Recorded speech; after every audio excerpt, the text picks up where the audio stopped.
This to movie where it was, doesn't matter anymore. it was too confusing. Like, you think you think Andy understood any of that was happening? No. I don't think I understood it. Hello and welcome back to Inside Quotes, the show where my brother and I rewatch, review, and relive the staples of our childhood.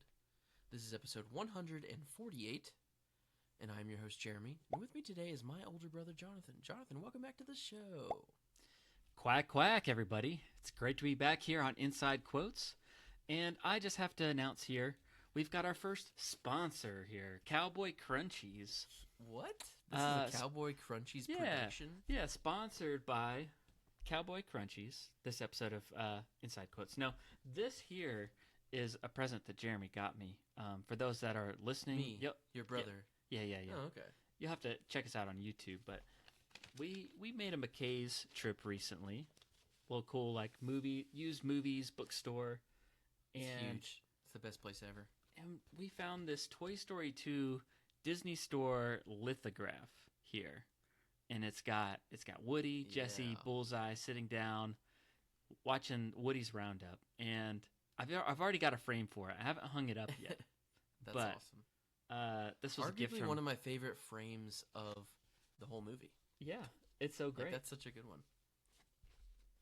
So I just wanted to show that off on the podcast. Maybe hang it up here at some point. But well, I've got a gift too, but it's not necessarily.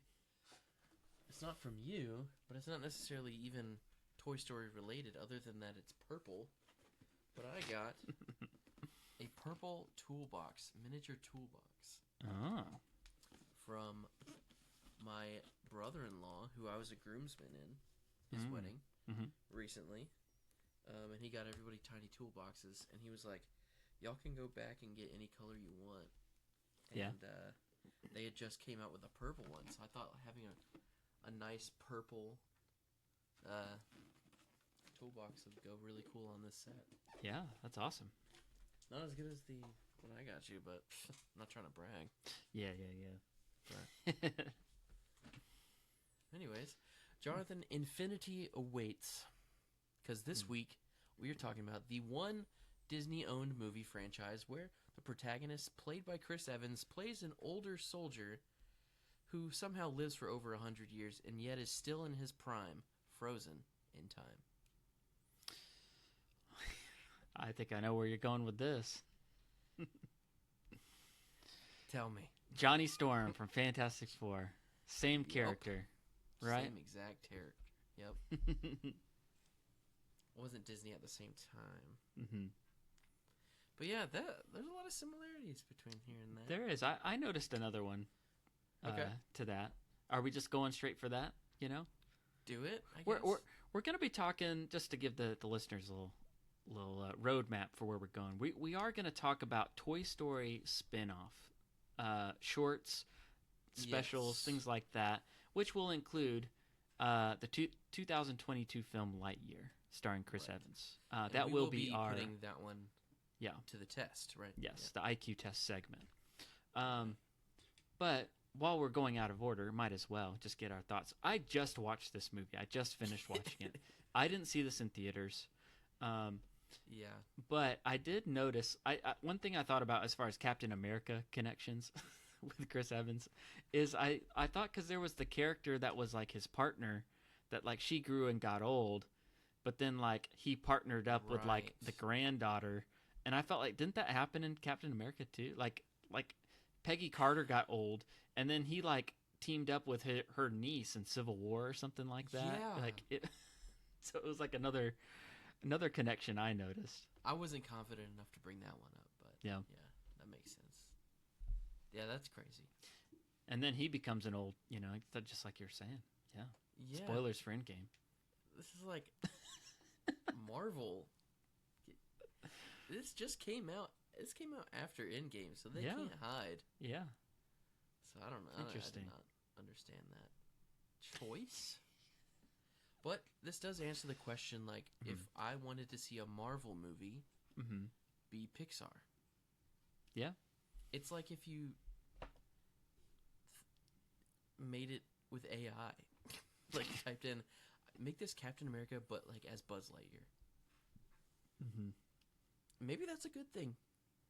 People love this movie, I've heard. Maybe. We'll put it to the test. We'll put it to the test. We'll see how that is.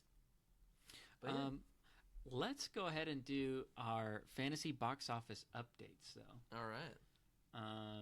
Because there's been How has Toy Story 5 been doing? There's been some shifts. Okay. Toy Story 5 has done well. You're in the green on that one. Hey. So here's our league. Jeremy's actually in the lead right now with 89.6 million. Let's go. Toy Story 5, it's made a profit of 160 million at this point. Wow. It's almost at 800 million gross, so that's good. Not quite a billion yet. But here's what has tanked me so far is Moana opened up this weekend. Yes. And I mean, it just came out, so there's like no numbers on this. Yeah. So right now I'm like negative 600 million because of Moana. Please, nobody go out and see Moana. So you've already seen it, and it's better. My Minions has gotten a little bit of a 11 million profit. That's good. That's good. Not bad. I don't think I've had great picks because Supergirl, that was kind of a flop also. Flopped, yeah.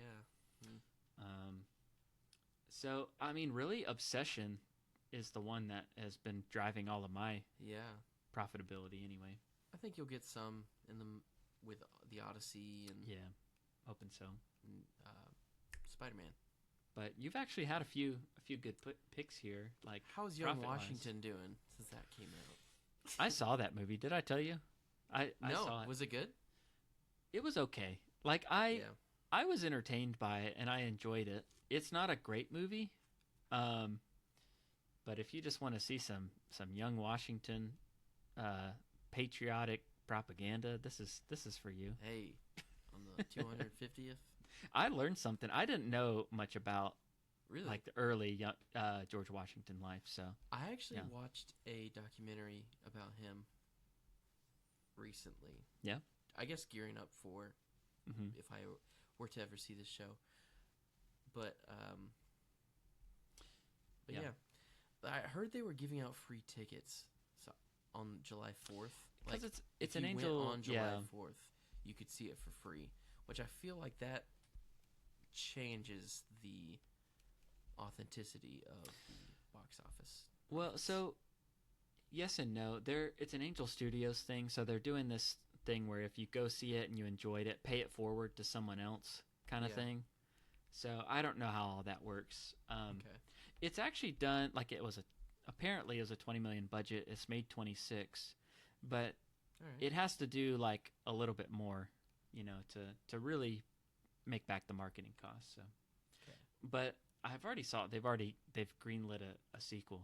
It's George Washington 1776. So yeah, Young Washington, middle-aged Washington, Big Bang Theory.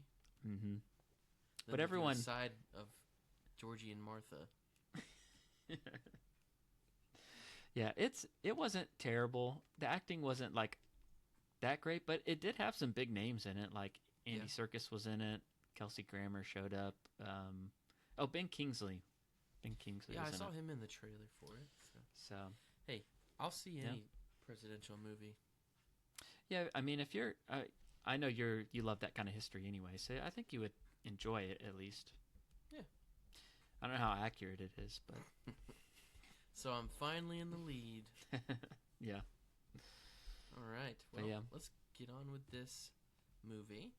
We've got some history and fun facts. Not a lot, just covering the main Easter eggs and just the simple fun facts. This movie came out in 2022. It's written and directed by Angus MacLane.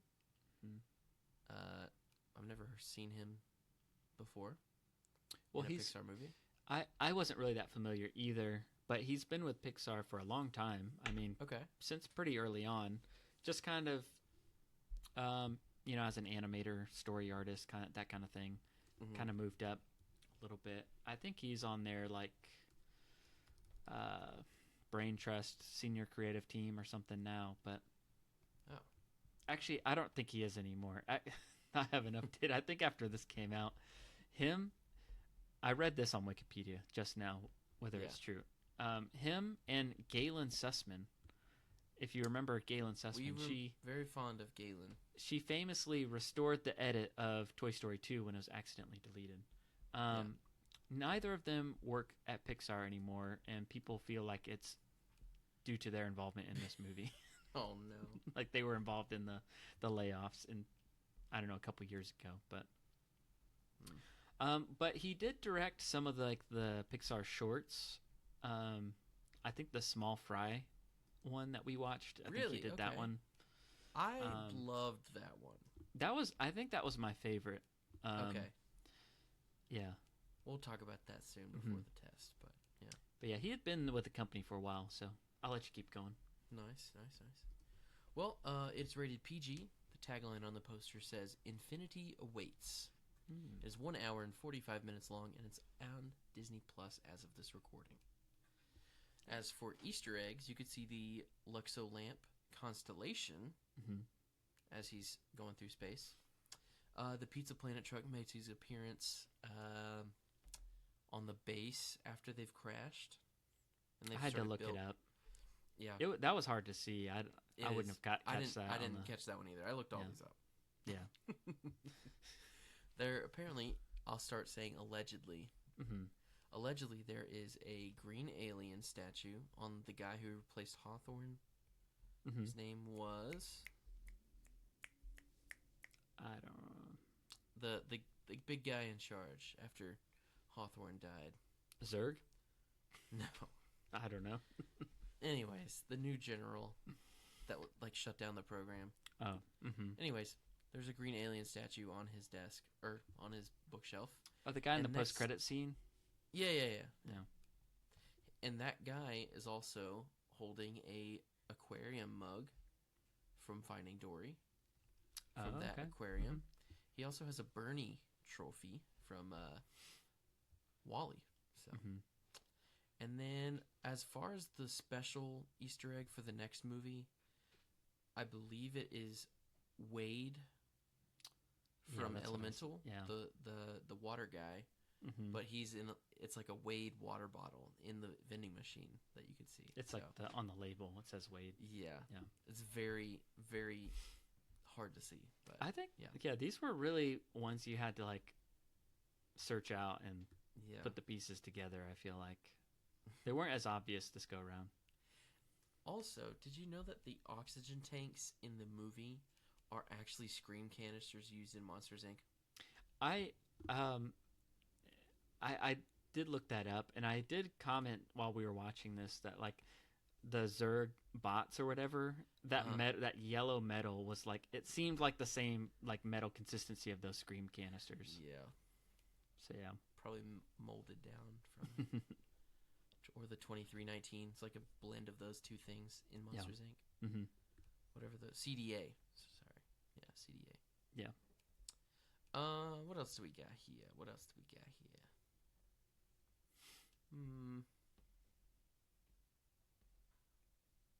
The Ivan, equivalent of the GPS, acts like a real-world misbehaving GPS.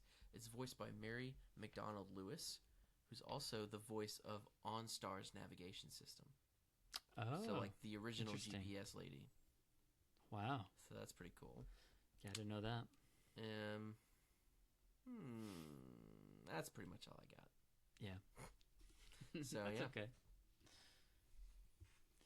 That's all the ones that I saw as well. Yeah. Okay. One thing I did call out while we were watching it. I'm trying to think. He was fighting with Zurg, and he had the canister with the crystal in it or whatever. The and it was crystal. Yeah, it was floating, and it looked like the battery from Toy Story 2, like Zurg's power. Kinda, yeah, you know, it was reminiscent of that. Yeah. Yeah. Okay. But yeah, that's kind of it. That's pretty much it. Yeah. Very detailed movie. Yeah, had a lot of just a whole different look to it for sure. Very much.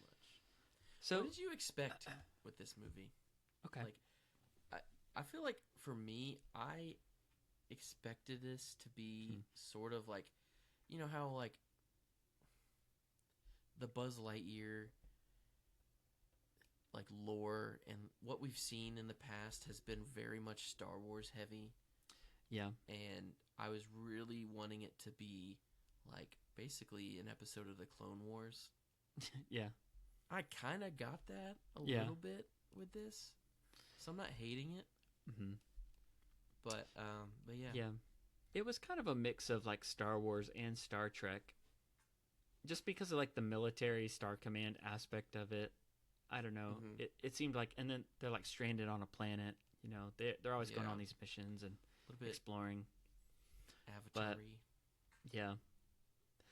So actually, though, I feel like my expectations about it were, when they first announced it, I was confused because they're like, this is the movie that Andy saw about a spaceman. So I actually thought it was going to be more like an astronaut pilot type movie than it was like a sci-fi movie, actually. Yeah. Based on like, because it looked super realistic, and so I just thought he was going to be like a hotshot pilot or something like that, and I don't know, like a Top Gun or like I don't know, what's that? I haven't seen it, but there's a movie called The Right Stuff, and it's all about those like early pilots on like the Gemini missions before the Apollo stuff, and I thought it was going to be more like that, but more realistic. Yeah. That would make more sense, I would say. I don't know. And it felt like you got some of that with just like some of the space shuttles and stuff like that, but yeah. I liked the space shuttle at the end that looked a lot like the Buzz Lightyear box. That was good, yeah. Specifically. So. Yeah, well, before we get into the IQ test for Lightyear, I kind of wanted to just take a little bit of time and just go through some of the different Toy Story related like shorts, all the spin-off material for Toy Story. We're getting it all out in this episode, and then we can move on from Toy Story from all our... Finally, we could be released from the I've had a great time. I even got this Pizza Planet shirt recently, so you know. This is our 6th Toy Story related episode. Yeah. In a row. So I was gonna go through. There's a few different shorts. There's some like TV specials, but like I wanted to start out with like the main thing that I would have loved for this movie to be is just like the Buzz Lightyear of Star Command TV show.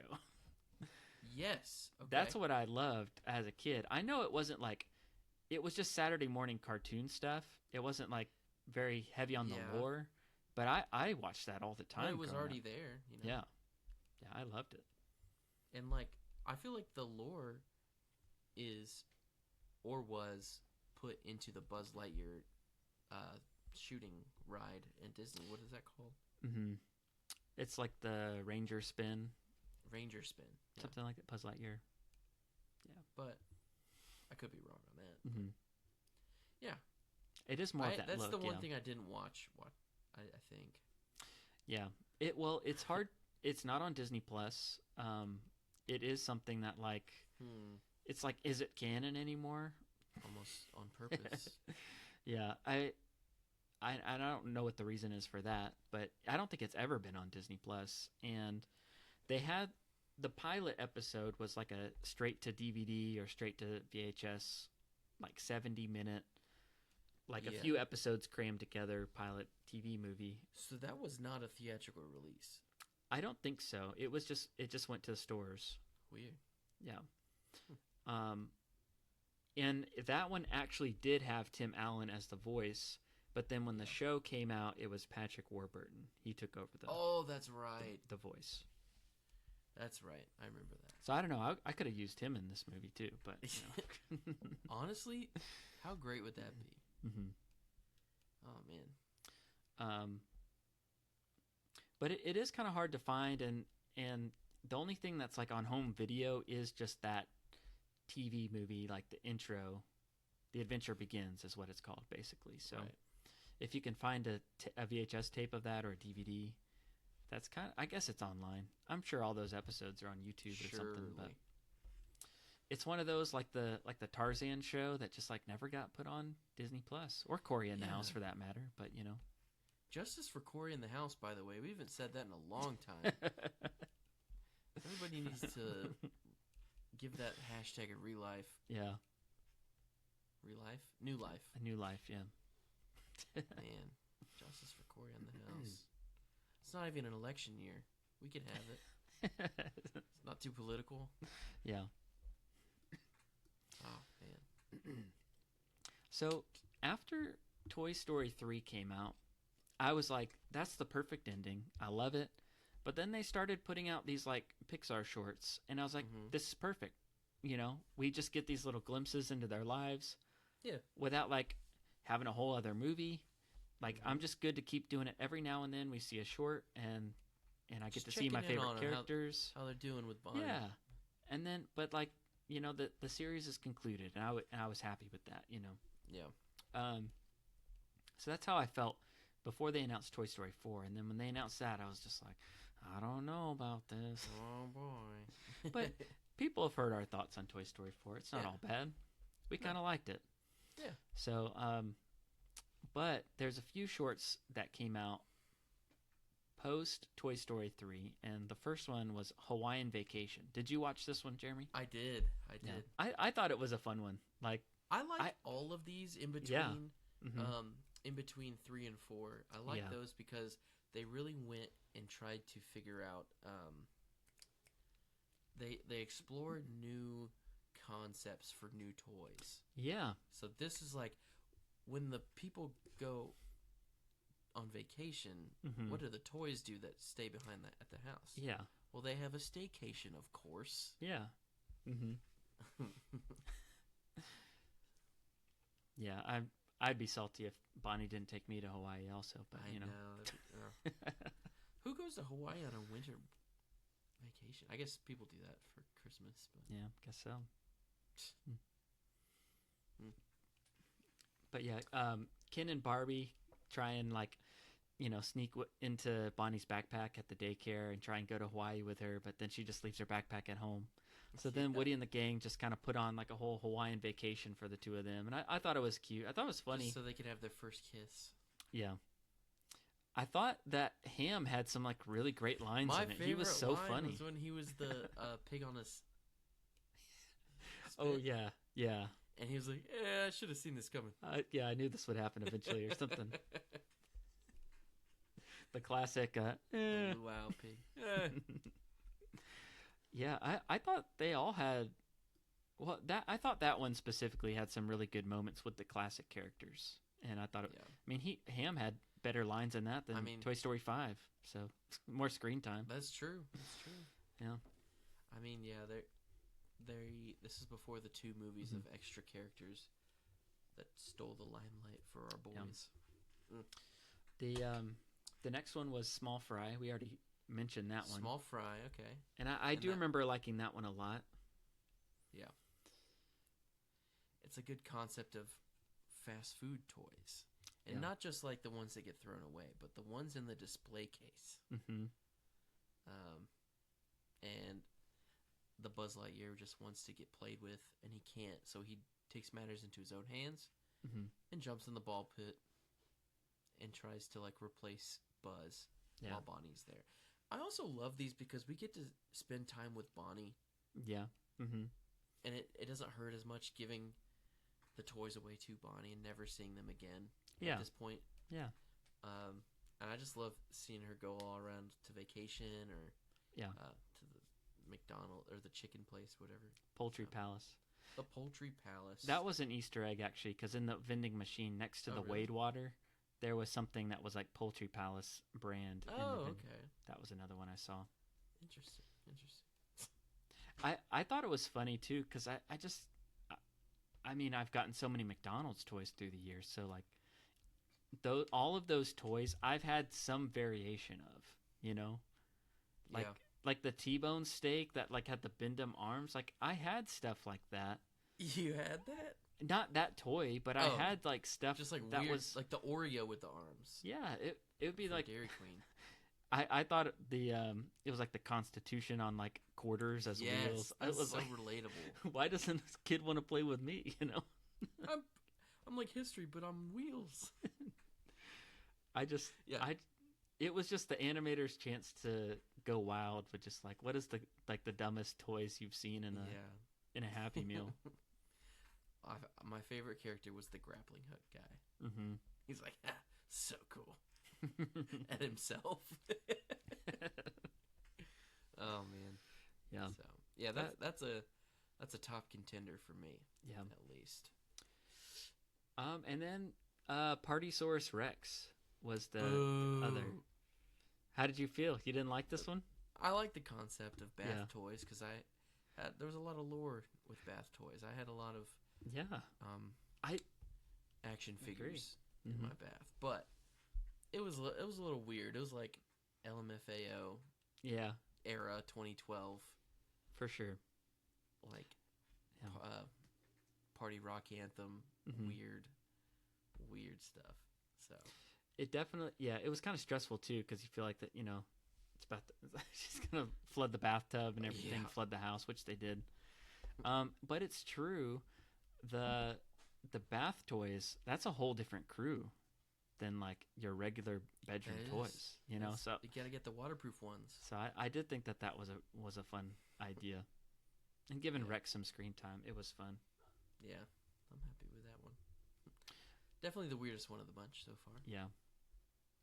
One other note, going back to the previous ones though, we do get to see Bonnie play with the toys too. Yeah. And it's not that Toy Story 5 animation style. Which interesting, interesting. Yeah. Really interesting. Yeah. We just noticed that when we watched it. So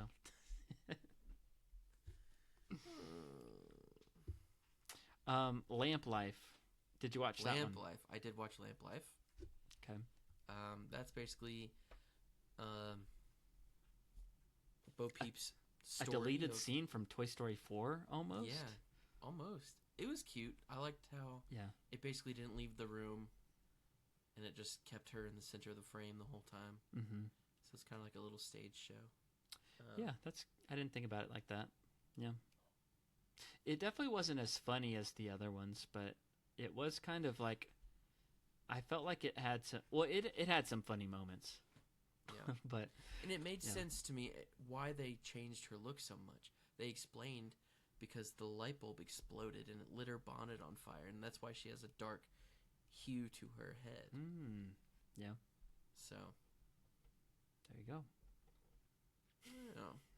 Well, which one did you like the best? The small fry? Small fry, out of the ones we've talked about so far, that one's my favorite one so far. However, I watched a couple that you didn't watch. Okay. The longer versions. Yeah. The Toy Story of Terror from 2013. I have seen this one before, and I liked it, but I haven't seen it since it came out.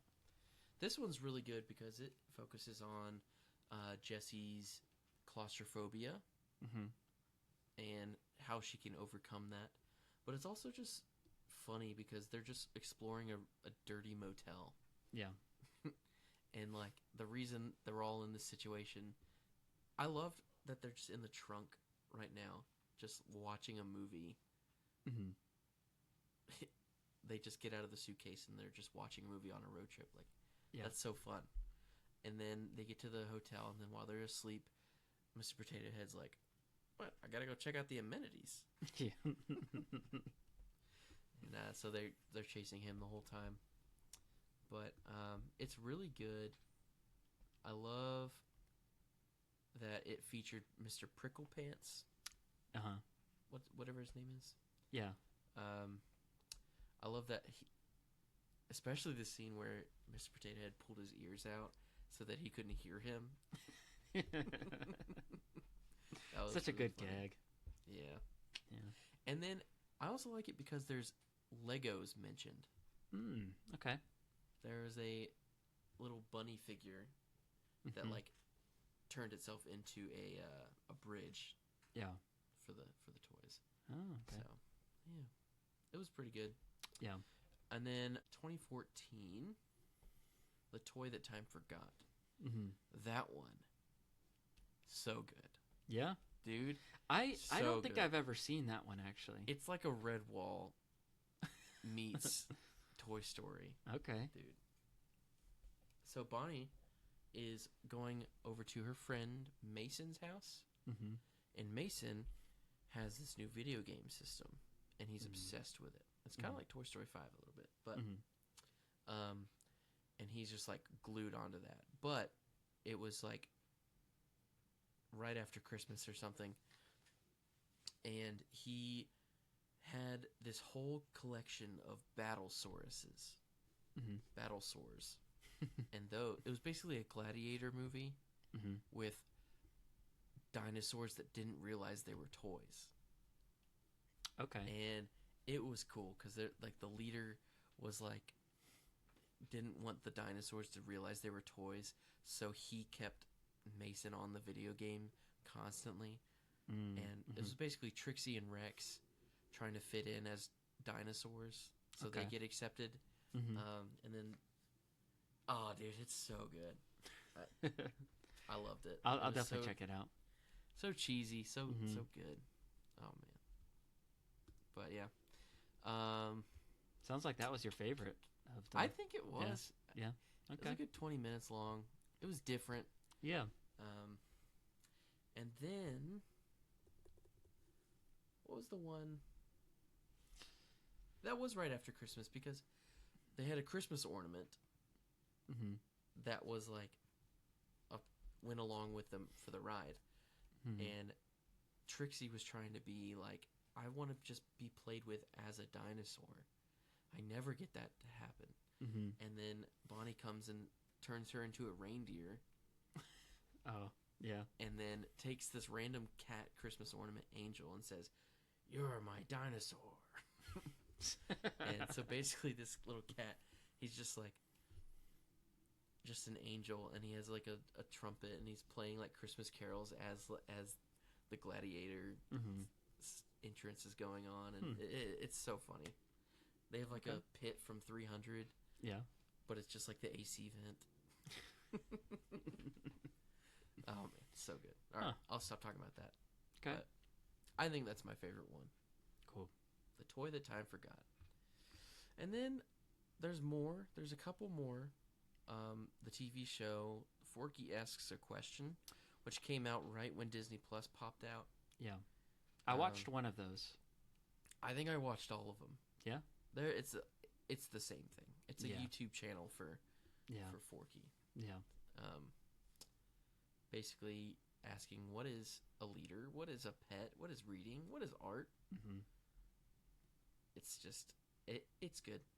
It was for little kids, like real little kids. Kid, and yeah. It was funny, but yeah, I didn't watch all the other ones. I think my favorite one was when he asked about money, and it was basically just Ham explaining money to him, and I just like anytime Ham's on screen. Yeah, definitely. So, all right. Well, I think that's all of them, right? Did we miss any? Yeah, that's it as far as I can remember. So, okay. Except for the major spinoff of them all, Lightyear from 2022. Lightyear of 2022. Let me say, I was just very upset when I realized that Tim Allen was not going to be voicing this character. But then the more I thought about it, the more it made more sense.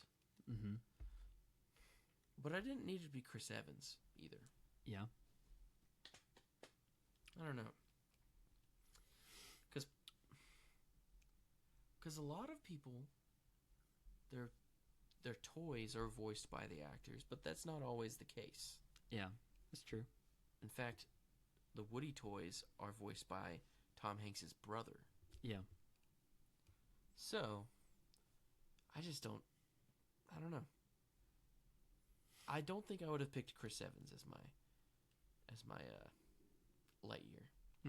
But Keke Palmer did a really good job playing Izzy. I liked her. Yeah. Anyways, we should probably get into it.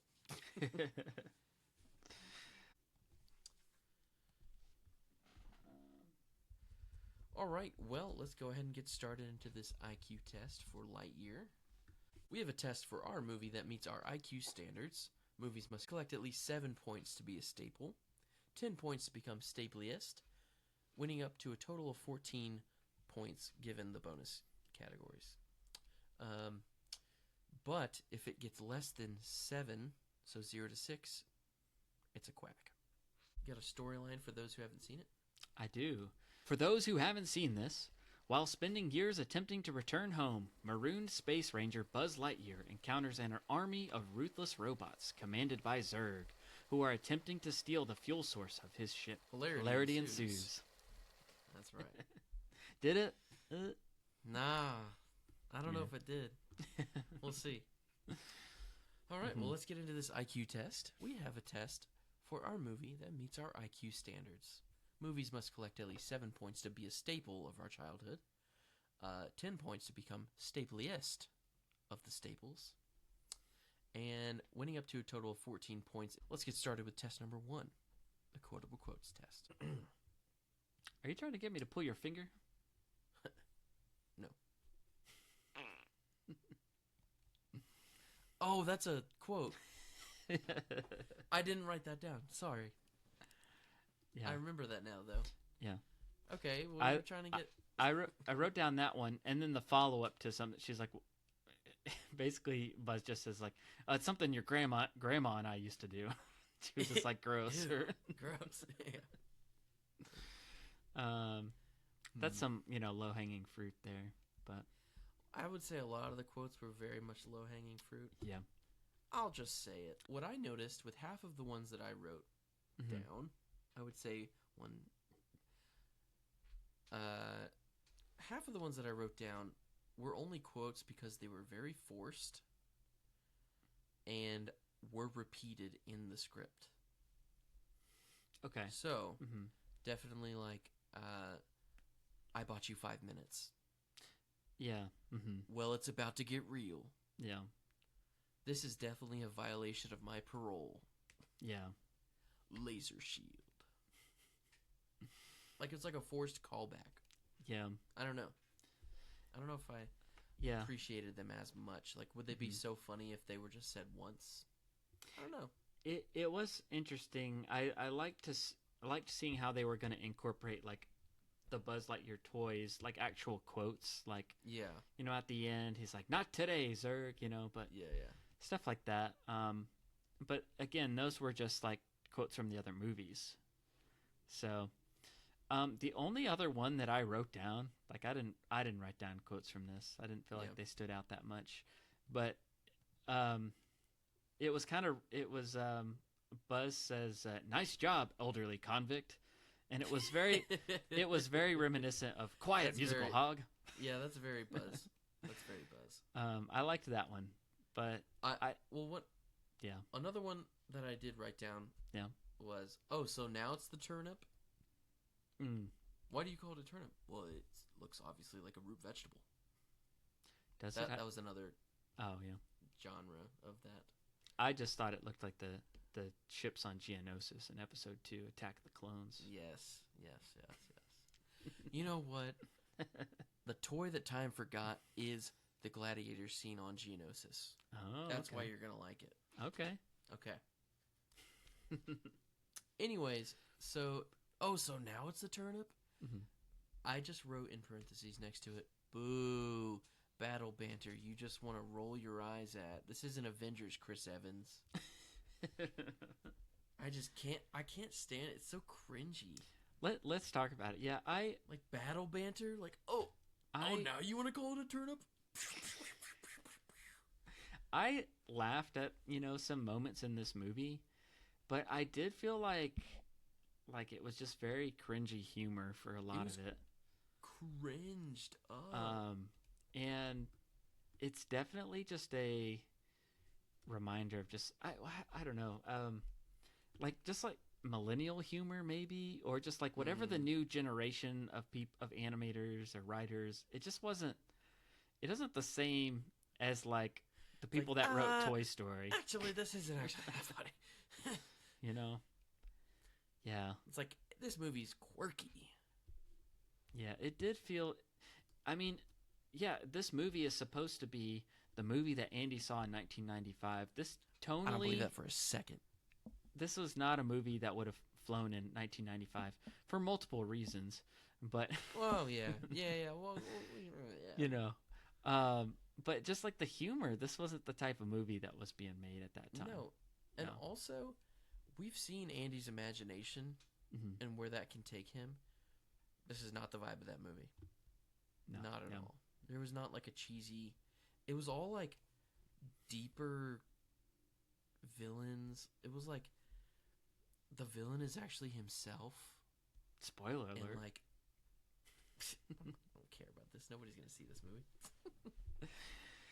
But it wasn't like there's like a lesson to be learned. Yeah. But it wasn't like super campy, like sci-fi or like Western. Not really exciting action either. The movie had a weird tone because they've recasted it. The look of it is more realistic. At times, it wants you to take it like really seriously, but then it gets undercut by some jokes, and it just doesn't work sometimes. It's like a Marvel movie. Is it? But like not the good ones. Yeah. Is it supposed to be a comedy, or is it supposed to be like this is like a really like heroic, epic movie for our hero? Yeah. And it would try and bounce back and forth, and I don't think it really handled it all that well. So as far as the quotes go, like I didn't think the humor really worked, and that's kind of where we lean on for the quotes. Yeah. And then just some of the moments that were supposed to be more sincere, they were just kind of phoned in, or just like, I don't know. I know. I just didn't really buy into the heart of the movie that much. I couldn't either. No. That being said, I did write down 4. Okay. And you wrote down 1. Okay. Do we want, even though we hate the quotes, like all 4 of mine, I said I don't like these quotes. Well, then if you don't like the quotes, then I don't think we'd count it. Okay. Yeah. Just making sure. We could give it the 1 point. I just don't think so. I was like, oh, that's notable. I wrote it down. Yeah. Not notable for a good way. I don't think there's anything in there that and to be fair, like we just watched this for the first time, so we haven't had the time to sit with it and rewatch it or anything, but yeah. I also don't feel like there are quotes in here that I'm like, oh, I want to use that in conversation. Like everyone's going to get that sick reference, you know? Like, yeah. Maybe like the tone of the voice of the GPS robot that was like, first head is south. He like drop his voice every time he said south. I didn't. Yeah, that. Maybe you liked that scene. It was annoying. It was annoying. I'm telling you. It just that part just didn't work for me. I'm not quoting this. You can't make me. All right, let's give it a 0 for the quotes. Sorry to anyone that's where he was like laser shield. Yeah. These are the worst end credit scenes I've seen in my life. This movie sucks, doesn't it? Well, let's be objective, but I'm just saying. Okay. I'm just saying. Okay. Okay. And also, let me preface by saying this. I went into this movie with an open mind also. I did too. Like, I have heard that it was mixed with people. Some people hated it. Some people really liked it. But I tried to go in with an open mind. I did know a spoiler about the Buzz thing, but that was because I hadn't seen this before, but that was only because I was reading reviews of Toy Story 5, and people were like, I'm so glad that they acknowledged Lightyear wasn't canon, or something that like, just based on that one quote. By the way, Zurg's our dad. Yeah. I didn't like how they changed it to himself. But I tried to go in with an open mind and just enjoy it as like a sci-fi adventure. Yeah. But I'll leave it at that. It's a movie that it's like I describe it as it has so much potential. Yeah. But it's almost like you have to sneeze, but it can't come out. Like it's not scratching an itch for me in any of the way. so very dissatisfying. Mm-hmm. And so for that, we're giving the quotes 0 points. That's 0. a first. Yeah. Right? I think so. Maybe Yeah. Space Camp. Space Camp, maybe. I think we were hard on that one because it was all Star Wars quotes, but That's true. All right. no, this one doesn't have quotes. No. They're all not good quotes. Mm-hmm. Low-hanging fruit. It's for 3-year-olds. And I say that as this is a Disney movie, cartoon animated movie made for kids, but they know better than that to do. Yeah. Minions level quotes. You kidding me? All right. Hmm. All right. Next test. Yeah, we'll talk about the magnificent music. Yeah. So our next test, we're going to be talking about the music. Can you identify by sound the theme by heart? In other words, can you guess the movie based on the score? So this is another one I haven't had time to sit with. Yeah. This was a movie composed by Michael Giacchino. I thought the score sounded Well qualified. I mean, yeah, he's a Pixar veteran. He's a great composer. I felt like the theme that he was doing, I had two thoughts about it as far as like Buzz Lightyear. One, it was very reminiscent of what he would go on to do with Fantastic Four. Yeah. And it was also very repetitive. Mm-hmm. But also I felt like it never quite like got there. Like I felt like he kept teasing a main theme that he never like built up into, and then the movie ended. So I don't. I'm gonna say I didn't really love the music in it. Almost like a sneeze where you can't actually sneeze. Yeah. To stick with that analogy, I do think the music was good, but I didn't also think it was super memorable. Like I felt like it fit the movie, but yeah. I'm gonna say like I don't think it really stands out. Like if you were playing a track from this movie, I couldn't tell you if it was from the Fantastic Four movie he did. Yeah, that's or from true. something That's else. True. And like I didn't even get much of Buzz's motifs. Yeah. Not too much. Actually, so here's a what the wife said, a comment anyway. What the wife said. Kelsey was talking about the music and how she was kind of hoping they might incorporate some of the music from like the Buzz Lightyear ride at Disney because they have their own like cue music. And she pulled it up, and it was like just very like theme park sounding, but the music actually incorporated like Toy Story music themes. Like it had like a layer underneath that was like the melody of like You've Got a Friend in Me, but with it also being like Space Galactic style music, you know? Yeah. And so they didn't really have any musical callbacks to anything Randy Newman did that I noticed anyway. But again, this is a movie within a movie. It's not part of Toy Story. No points. I don't think so, yeah. There's not even any soundtrack that has 3 bangers. Yeah, there's no Randy Newman song on here. Or Rascal Flatts for that matter. Yeah. 0 points. Oh boy. Yikes. Alright. Let's keep going. Number 3, our characters test. Okay. Do these characters check the boxes to make a dynamic movie? We've got the lead and the hero, which is the Buzz Lightyear origin guy. Is he an engaging protagonist? Is he compelling, memorable, or emotionally engaging? Yeah. He's a reckless pilot. Needs to learn a lesson somehow, whatever that is. Not sure what that is. Figuring out what your home is? Oh, he's got to learn how to work with others. Like he wants to do it all himself. That's the theme that they are kind of. Guess you missed out on that. I guess I did. Kind of blurry. I guess I should have figured that one out. Yeah. Anyways.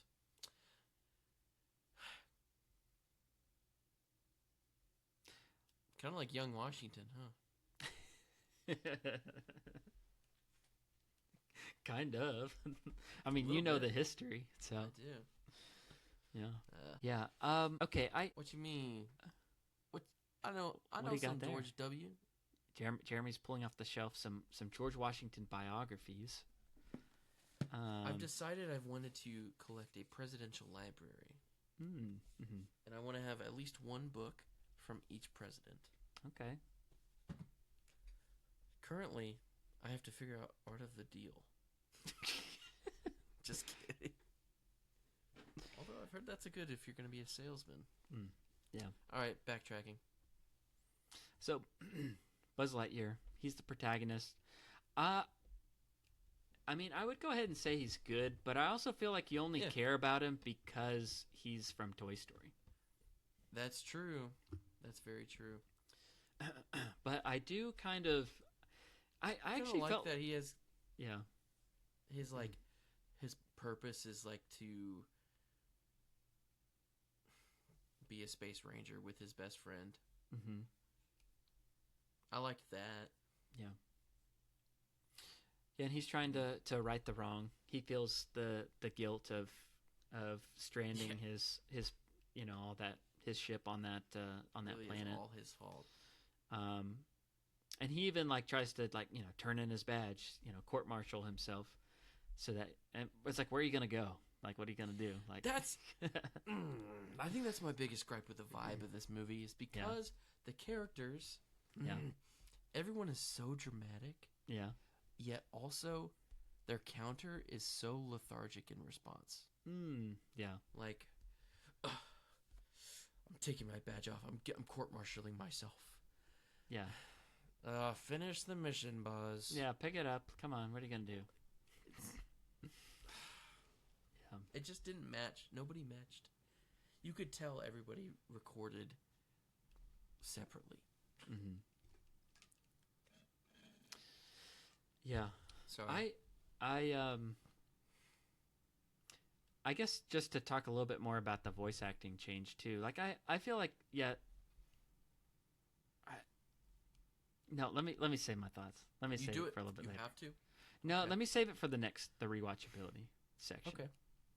But we'll go ahead and say Buzz is a compelling character though. I mean, yes. Maybe the voice actor took it out for me because I'm sorry, but Chris Evans, it didn't fit the bill for me. It was jarring. Made me feel like he didn't change his voice at all. Yeah. He was genuinely, he didn't even try to be Buzz Lightyear. He just was Captain America. Yeah. That's all he sounded like. Sorry. He just pulled a Chris Pratt, and just voiced Garfield for whatever reason. Mario. Yeah. Yeah. And Okay. Lego. Oh, Lego. Yeah. Image. Yeah. Okay. Villain. We got Berserk. Yeah. That was confusing to me. I don't know. I mean, I guess they explained it later, but they call me Berserk because they couldn't pronounce Buzz. That was just dumb. I just rolled my eyes at that. Seems to be a trend. Sorry, listener. If you loved Lightyear, we are ripping this movie apart. It's okay. Seems to be. Yeah.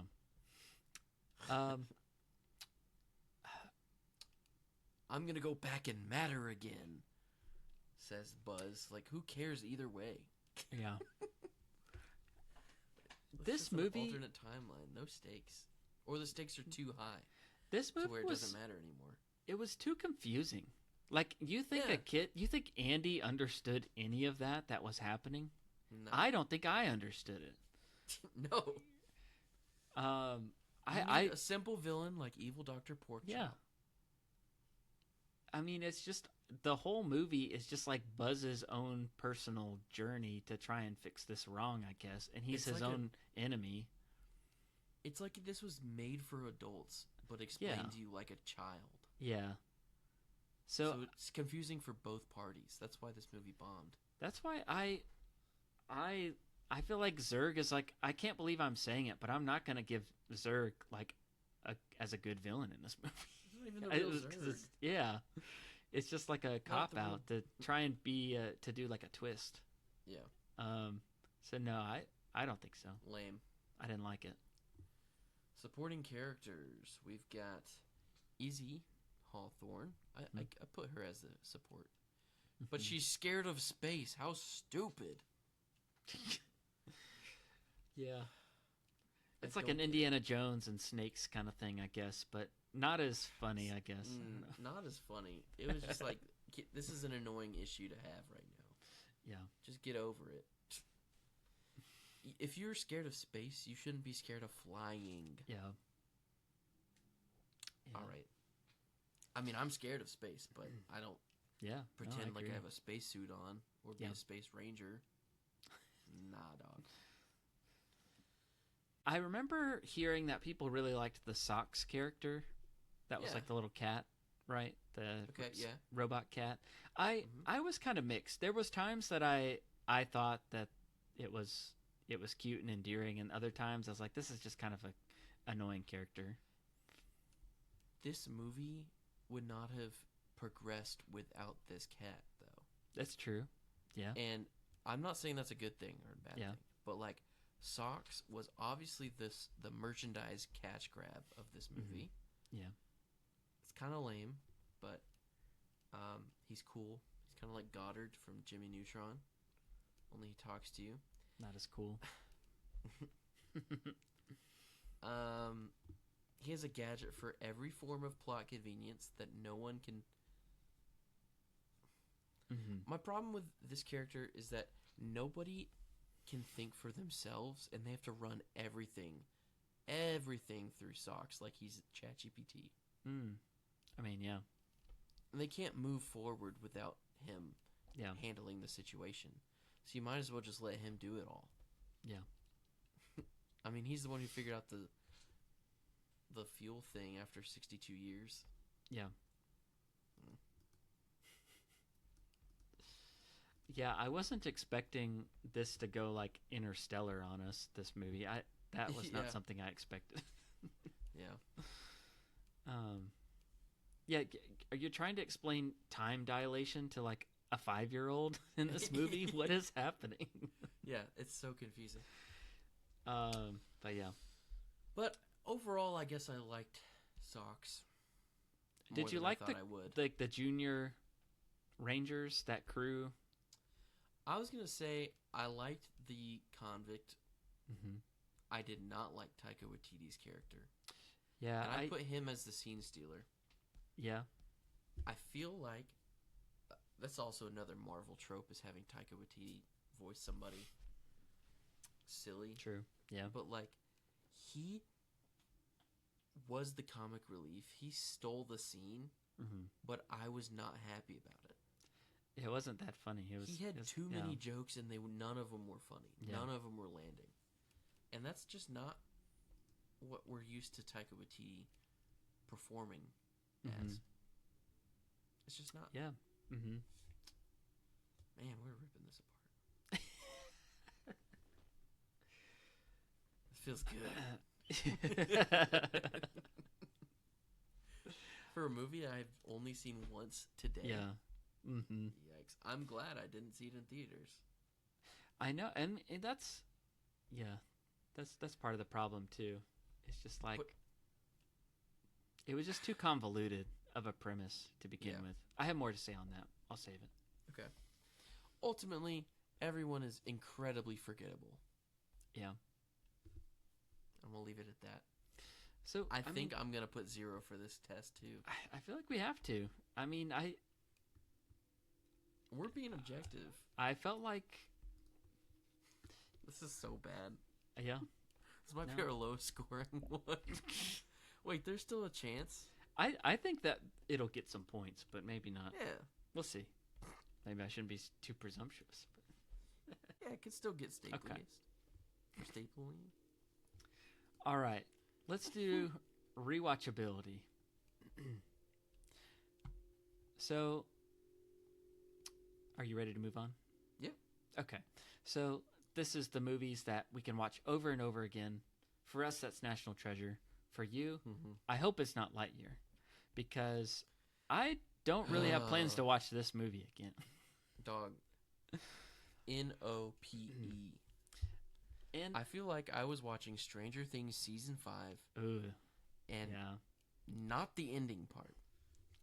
Yeah. So here's what I wanted to say about this movie. I felt the reason I didn't see this movie when it came out was just like I disagreed with the premise to begin with. Just like I didn't think it was a good concept for a movie. I thought it was too confusing. The idea that like this isn't Buzz Lightyear. This is Buzz Lightyear was based on a character in a movie, and we're showing you this movie. And like, well, why wouldn't the toy just look like the movie? Why wouldn't it be the same voice and all that stuff? I was thinking about this because actually, a similar thing. I'm going to go down a Star Wars rabbit hole here for a minute. All right. Okay. So I feel like there's two examples of this. One was like when Episode 9 came out and the trailer for that revealed like the Emperor was back. I was like, I disagree with that choice. So I'm gonna go see this movie, but already, like, it's already at a disadvantage because I don't feel like that's the right choice. Same thing with like Kelsey was asking me if I was gonna watch that Darth Maul show that came out on Disney Plus. Oh yeah. And look, I have watched all the animated shows like the Clone Wars and Rebels and stuff. So I understand. Jonathan. I understand that Darth Maul is back. Doesn't mean I agree with it. Like and she even agreed. Like she was kind of confused by it. Like it just doesn't make sense. Like I just feel like he died in that movie. Why are they bringing him back? And I felt like Darth Maul is back. Mace Windu has to be back. Yeah, that's my thing. So like. I know, like, George Lucas himself brought that character back, but I just feel like I disagree with that. And so I haven't, even though I've watched all the other shows, like, I just haven't had much interest in, like, watching that show, even though I've heard great things that it's a great show. But, I might get around to watching it, but I'm just like, it's something that it's, like, already at a disadvantage. And that's what I feel like is with this movie. I also feel like this is Pixar's attempt at distancing themselves from Tim Allen, and it backfired. Like I think, and maybe they were just like, Toy Story, that's its own thing, and maybe we can spin off and do these movies. But I feel like there was some agenda to be like, we don't like Tim Allen. He's outspoken against, like, in our politics and things like that. And we're just gonna go off in this new direction. Like, I'm not saying that this movie would have succeeded if it had Tim Allen's voice. It would have helped. But also, I just feel like they could have just made... I don't even know.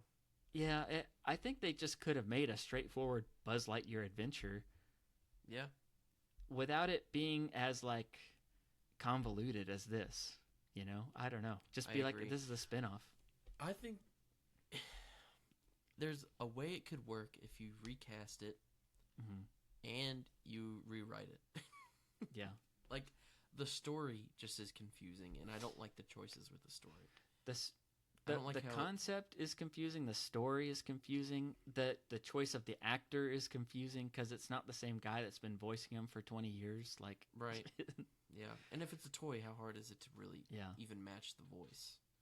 And it's more confusing because Disney already has a superhero franchise, sci-fi franchise with this guy, and there's a lot of similarities to those movies. Yeah. Mm-hmm. And he sounds exactly the same as Captain America. Yeah. This is my least favorite Chris Evans movie. Yeah. And I don't even hate the guy. No, and I don't think he did bad or anything. I don't feel like it's Chris Evans' fault. I just think it's just not. Someone should have said no to this concept. Just in general. Like, I just don't feel like this was.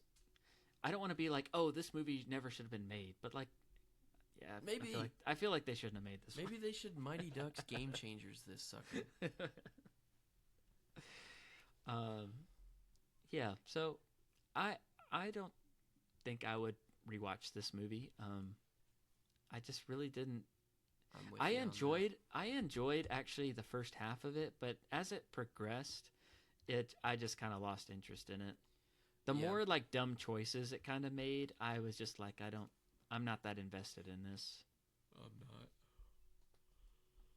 not. I could see myself watching it maybe one time, but like on accident. Yeah. Like I do, I'm a fan of the franchise. What will happen is like a certain number of years will go by and I'll be like, was that really that bad? Was I too hard on it? And I'll give it another shot and then I'll be like, I don't think I should. No, it's not good. But I'm not going to write it off completely again because I'm going to watch it maybe. But I just don't care about it. I'm not like actively hating on it, even though it sounds like I am, because I have been. Yeah. I don't know. Yeah. Whatever. All right, I'm giving it a 0 again on that. We're 0 for 4 so far. That's okay. There's still bonus points to be had. Yeah. Okay. Just stop thinking about our total until the end at this point. All right. Well, we've got the sensational set design. Or film locations. Filming. Okay, so we've got the sensational set design test, or the filming locations. So basically, would this pass as a cool location to like create in a theme park, or like just like how memorable is the world that they've built? Well, it's I mean, I thought it was a good design, kind of seeing how it's basically like a crash landed, giant Star Cruiser ship or whatever. Yeah. And so seeing how they like develop their community over time was kind of interesting, and how they kind of develop. Yeah. I liked that. And after a while, it's like sort of The Walking Dead, where after the first couple seasons, everyone's just like, these guys are not intimidating, so you just keep them at an arm's length. With the vineyard creature. Right, yeah. So they're just like stabbing it. Yeah. Yeah, as far as like the planet goes, like it kind of had this like green haze to it. Like actually, when he comes back from one of the missions, it almost looked like he landed in Dagobah almost, just like not the swamp water, but like had that kind of vibe to it. It was very Star Warsy. I'll say that. The planet was Star Warsy for sure. That's what made me feel like this is just like a 4-episode arc on the Clone Wars. Yeah. I instantly thought of when there's that scene near the end when Keke Palmer's character, like, she's on that ship and she opens up and you see that big space window and she's like, then she gets scared. But it felt like Rise of the Resistance at Disney, when you're like, you feel like you're on. Right. Like it opens up and you see that window. Yeah. That's what it reminded me of. So I don't know. I feel like this is kind of a pass. I'll give it a point a little bit. I do feel like everything's a little beige and a little too earthy toned. Yeah. There's a bonus point available if this world can be turned into a theme park ride. Well, it kind of already has, but for Star Wars, what you were just saying. And I don't think they would turn this into a theme park ride. Well, there is a Buzz Lightyear ride, but it's based on the 2D animated cartoon show. Absolutely. So, not this. Not based on this. Yeah. Okay, well, we'll just give it the 1 point. 1 point. Our first point of the episode. Wow. All right, so our proprietary props test, which is test number 6, is there a standout prop that you can identify the movie from said prop? I've got 2. Okay. Go ahead. I was thinking maybe the crystal but it just somehow keeps, what made me so mad about it, it's like the Guffin. MacGuffin? Yeah. That's the word It just keeps getting out of their hands. Yeah. And they're like they're always reaching for it while they're fighting or escaping. And that was too much of that, I thought. But that's a prop. That's true. Yeah. The source of well, not, I guess it's their fuel or whatever. It was kind of like the Solo movie where they're trying to get that like coaxium to go on the Kessel Run. Yeah, this is such a Star Wars movie. There's so many Star Wars, but I don't get the Star Wars vibe. It's like a Rogue One or Solo. Yeah. Vibe. It's not. Yeah. It's not like opening of Toy Story 2, which you wanted. Yeah, I mean, That being said, my other prop, which I love, is the Darksaber. Oh, they have lightsabers in this. The movie. Machete, basically going through the vines from the jungle. That was cool.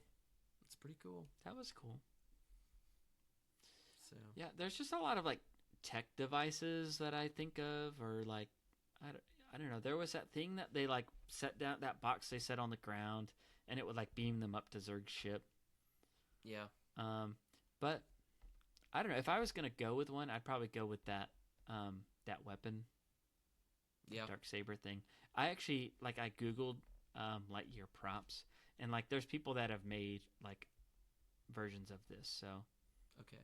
I feel like I would give it a point loosely. Loosely. I'll give it a point too. I didn't really think of many other things, so yeah.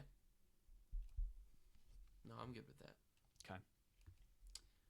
All right, we've got fantastic foods and where to find them. Okay. Any foods stand out to you, Jonathan? I thought this would be a fun one. This is the first Toy Story movie to have foods in it. Not really. Not good food. The Cheetos. Yeah. Okay, what did you think of the boxes, like the meals? He would like the crack, MREs? Yeah, he would like crack the box and open it up, and it would inflate it.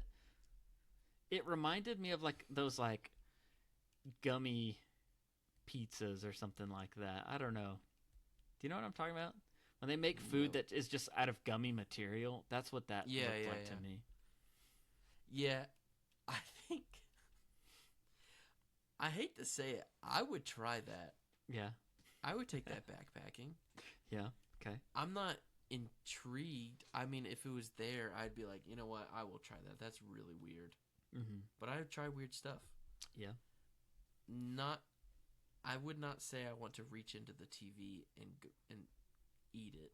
Like, yeah. I'm not appetized by that very much. Yeah, it didn't. I don't know. It didn't look good to me, really. It was memorable. I don't know. It was memorable, yeah. It did not look good. Yeah. How do you feel about the sandwich scene? The sandwich, I liked that idea, that the idea of a sandwich changes over time. Mm-hmm. And it kind of already has, because people are low carb these days, so there's like, I don't want bread on my sandwich. Yeah, sure. I get that aspect, I thought that was cool.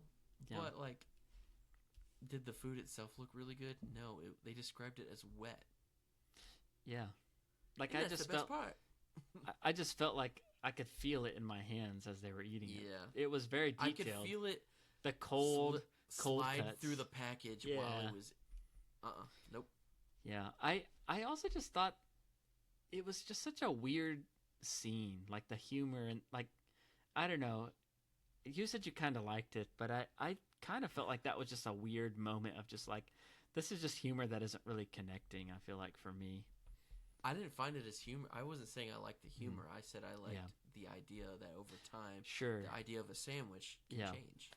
Yeah. But I don't, there's both of the foods in this movie are very memorable, but I'm not going to give it a point. They're memorable, but yeah. Wow. I thought this would be interesting to talk about the foods on this one. No, it was. Yeah. And honestly, I can identify the movie from a picture of that food. That's true, but it was very memorable. So I wonder if we should give it the point based off of that.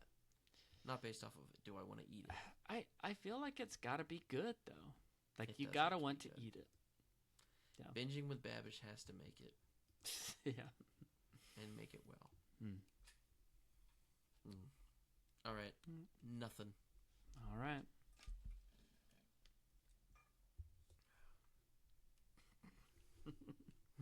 Jonathan, what do you think about the cinematography and animation? Well, I thought it was really good. Like I thought this movie looks good as far as the Yeah. detail. I guess it looks good. Like it's not the style that I wanted this movie to be, but if it's going for this look, then like, yeah. I mean, I feel like it does. Actually, let me show you a screenshot of what I got on my screen here. Because just going back to my thoughts on it being like an astronaut kind of space movie or something like that. Mm-hmm. Like this shot here looks like the poster for that like First Man movie with Yeah, Ryan it looks Gosling. normal. You know, like that's kind of the vibes I got from the trailer. But yeah, I was just gonna pull that up, but like I do think that it has a good look to it. Some of it all kind of looks the same, but I feel like the animation is really good. I feel like your counter argument might be like it's too good, you know. But also, no, I've said that for the past couple Toy Story movies. Yeah, I won't say that because it's not supposed to be toys. Okay, here's the question too, just to get a little more meta on it. Okay, is this is the movie that Andy saw in theaters in 1995? The animation was not that good. No, it was not. Was this like a live action movie, but we're seeing a CG version? Yes, this is a live action movie because Andy is CG. That's where you're getting confused. Okay, I think that hurt my brain a little bit. So Andy is seeing it just like himself. Yeah. This would be the equivalent to us seeing a live action movie. I see what you're saying. Okay. Yeah. So it's not a different format. It's just a live action movie. Yeah. Just like toys would be. Yeah. The toys are real life for him too. Yeah. So. Well, I mean, I think based on the look of it and something, that was something I was excited about this movie. It's like, oh, it could have a cool look and design to it and everything, and might be a cool like sci-fi story. So I think it gets the cinematography point. Yeah, I mean, I thought it has lots of good lasers and lens flares, but there were some parts at the beginning that, on the other hand, makes me feel like this was made by the creators of Doc McStuffins. Yeah, a little bit at the beginning seemed a little choppy, like that weekly Disney Junior animation. Yeah, I would say I didn't overall. I thought it looked good. Some of the character designs, but I guess when I'm thinking of like the scenes in the ship and space and the planet and But like some of the character designs, I didn't really love the animation style. They just kind of looked. This movie would be better not as a live action remake. I'm not putting that out in the world, but if they just made this a live movie, not animated, not even by Pixar, just Disney made it. But not a remake? Like, had they not made this? If this was instead of this, yeah. I don't think so. I think there's too many confusing plot points and like storylines that just don't really help it out a little bit. Yeah, no, I mean, I think the movie looks good, and that is a credit to it. I would say. I'll give it the point. I think it. No, however, the set design I did not like as much. Even though we gave that the point, it did do a good job of me feeling like it was kind of Star Warsy, although it didn't have the heart of a Star Wars movie. Yeah. So, all right, costume test. This is one where I feel like this is an easy one to pass. Yeah. Because these suits are so cool. You like this? I like the multicolored, like Iron Man 3, new types of suits to have. Yeah. I like that a lot. I like the blue and I like the red ones too. But like they're just so real and like metallically, like I guess it looks like debris hit them. I feel like I've seen a video of some dude doing the cosplay of this suit. Oh. And it was like a real or maybe it was just an Iron Man version. Mm-hmm. It was a Buzz Lightyear colored Iron Man. Man's. And I was like, that's pretty cool. Yeah. Yeah. I think it is cool. It is a cool look to it. It gives it a new look to the Buzz Lightyear generic costume. I was confused on like some of the functionality of it because like it was just different. Like the red button was like a pull cord. There was no wings. Yeah. But they kind of explained that later on. Like they kind of changed the suit. But again, I felt like that was like a moment of like you didn't have to give that a backstory. Like yeah. But having said that, I did think the suits looked cool. Speaking of the story, like I almost want them to redo this and do a different story. Like make a sequel for Lightyear. Just have a better story. Because this origin is just kind of annoying. Yeah. To understand. I didn't agree with like the premise of this movie, but I feel like there is a way where they could have done this well. It's like this is a side comic edition that's like very rare that nobody really read. Yeah.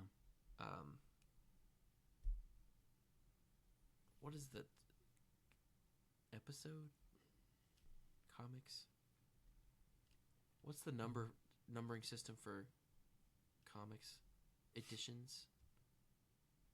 You know what I'm talking about? Not really. The volume. Anyways, it's like if there was a comic book series on like a variant or something, or I don't know. I don't know what I'm thinking of. Anyways, if there was a comic book series, if this was based off of a comic book series, which it's trying to get us to understand that because it's basically Marvel, this would not be like the main story. It seems like a side plot story that shouldn't have been like this is the origin movie. Like this is his main story of him trapping his friends on this planet. I don't know. They could have done better with the story. Yeah. Sorry. Yeah. But the costume's great. Yeah. Give it a point. I'll give it a point. I'll give it a point. I really did like the blue suit a lot. That one was cool. And speaking of cool, we have our last test, the cool credits test. Now, Jonathan, this has 2 points possible. So, this factors in the opening credits, and end credits, but there's a bonus point if it has a good DVD menu. Okay. It fails the opening because it's not the opening of Toy Story 2. Okay. It should have been. No. I don't think there are opening credits. I don't think there are. It's like an opening. It's like a cold open, and then they start the opening titles a little bit later on. And then the credits. I don't think there's anything. The credits great about themselves. Yeah. No. There's no bloopers at the end. There's 2 end credit scenes, and it's the laser shield guy in his office. Yeah. I was like, that's funny. I don't care. No. And then there's a stupid, spooky image of Berserk's eyes light up as he's floating in space. Whoa, he's alive still. Teasing a sequel. Yeah. No. That was so dumb. Yeah. I'm going to give that a 0. Yeah, I would say so. However, DVD menu. I looked it up. Okay.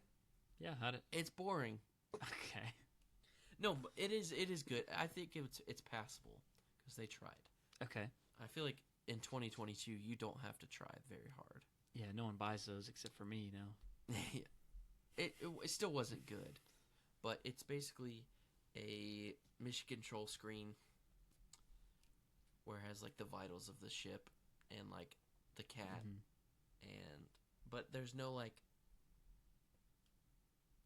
It's just random shapes and numbers across the screen.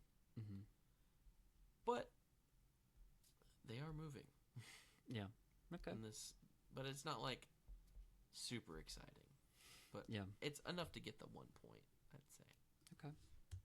So. Yeah, I just watched it on Disney Plus. That's where I watched all the shorts and stuff. So. Yeah. Well, hey, you want to total this up, Jonathan? We can do that. Yeah. You ready for this to be a Stapliest picture? I don't think it's going to. We have 1, 2, 3, 4, and 5, and I'd say we were very generous. Okay, I feel like that's what we gave Space Camp. So. Yeah, maybe. Yeah. Listeners, I enjoyed Space Camp more than I liked this movie. But that's the test is spoken, and this movie's a quack. It's a quack. This is an aggressive quack. Yeah. It's one of those things. Like, I feel like I can't. I don't know. I almost want to tell people to watch it just so that they can like have seen it, but also like you do not need to watch this movie. It's like fanfic. It's like Cursed Child. Yeah, it's almost that. It is kind of like I wanted to go and do all the spin-offs and stuff, but it is kind of like a bummer to end our like Toy Story episodes on. But nah, maybe we could do a bonus episode on it. Yeah. After this, but we'll see. Yeah, but yeah, no, because they're making Toy Story 6. Surely they might. They have to. Well, we'll just have to keep our fingers crossed that that's not a quack, but I'm hopeful. Nah, I'm hopeful. Toy Story 5 was really good. If you haven't seen it yet, listener, go see Toy Story 5. It was really good. And then listen to you our don't episode. have to see. You don't have to see Lightyear. No, yeah, it's a quack. Yikes. All right. Well, I guess we should wrap it up then. All right. Well, another day, another quack. Well, everyone, our only question left is: do you actually like this movie? And if so, why? Because we don't see it. Leave your comments down below on Instagram or in your comments. Yeah. And I went into it with an open mind, but I just didn't. I really did too. I just didn't enjoy it. And I'll even go another watch with an open mind, slightly. Yeah. Well, like Jeremy said, you can follow us on Instagram at Insidequotescast. If you haven't followed us, go ahead and do that, and let us know if there are any movies you want us to cover on the show. Our show art was done by Bryce Bridgeman, and you can find him on Instagram at GroovyBridge. And we would love it if you left us a 5-star review. If you do, we promise to read it on the show, but more importantly, 5 stars, and we'll buy you 5 more minutes. Okay. That is a quote, I guess. Just another lame callback. Okay. Mm-hmm. Thanks for listening, everybody. We hope you enjoyed listening to us talk about our childhood staples or our adulthood staples or our quacks just as much as we have. And if you did, make sure you follow us on Apple Podcasts, Spotify, or YouTube, wherever you're watching this, so you don't miss out on a future episode. And if you like the show, share it with a friend. Until next week, we'll see you right here on Inside Quotes. To infinity. And beyond. And beyond. We haven't gotten the direction. We're not in the same room.